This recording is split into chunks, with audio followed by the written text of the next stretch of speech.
Hello বন্ধুরা, আশা করি সবাই ভালো আছেন। আজকে আমি রান্না নিয়ে এসেছি করলা ভাজি। আমি আমার প্রতিদিনের রান্না আপনাদের সাথে শেয়ার করব বলেই এই চ্যানেলটি খোলা। তো আমি এখানে হাফ কেজি করলা কেটে নিয়েছি, আর সাথে দিয়েছি মরিচ, পেঁয়াজ, লবণ একসাথে মেখে নেব বলে। এখানে দিয়ে দিচ্ছি হলুদ গুঁড়ো, রসুনের কোয়াগুলো আমি গোটায় রেখে দিয়েছি। করলাতে দেব শুটকি। আমার রান্না আহামরি কিছুই না, মুরগির মাংস, পোলাও, এইসব কোরমা পোলাও এসব যে থাকবে তা না।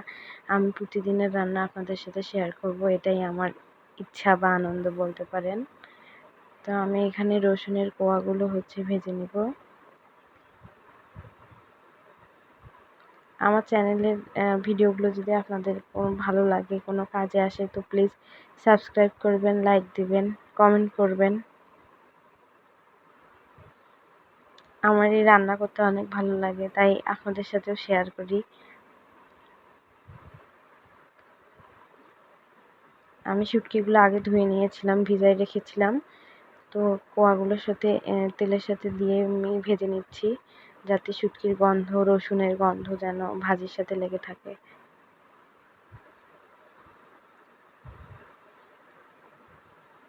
করলাগুলো একটু হলুদ গুঁড়ো দিয়ে মেখে রেখেছিলাম, লবণ, অনেক ইজি হলুদ এই গুঁড়ো দিয়ে। রান্নাটা, বাট যারা রান্না করে না তাদের দেখতে কাছে অনেক পাচ্ছেন। কঠিন লাগে।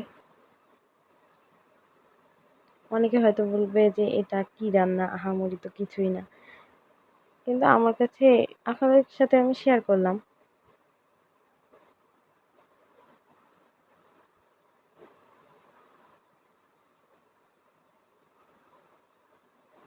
আমি এখনো পানি দেইনি।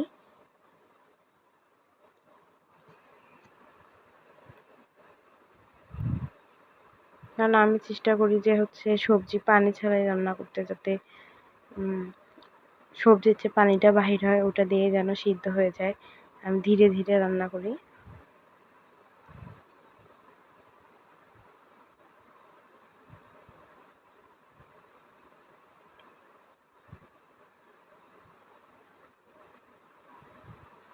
একটু এখানে দিয়ে দিলাম ধনিয়া গুঁড়ো, ধনিয়া, পাঁচফোড়ন একসাথে দেয়া,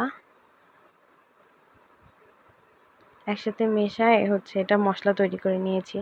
বাসায় এটা মশলা তৈরি করানো। চুলার আঁচ মিডিয়াম রেখেই এই রান্নাটি করছি আমি। করলা ভাজিতে একটু তেল বেশি দিয়েই আমি করি। তো আমার ভাজি হয়ে এসেছে, আমার রান্না প্রায় শেষ। তো সবাই ভালো থাকবেন, সুস্থ থাকবেন। আল্লাহ হাফেজ।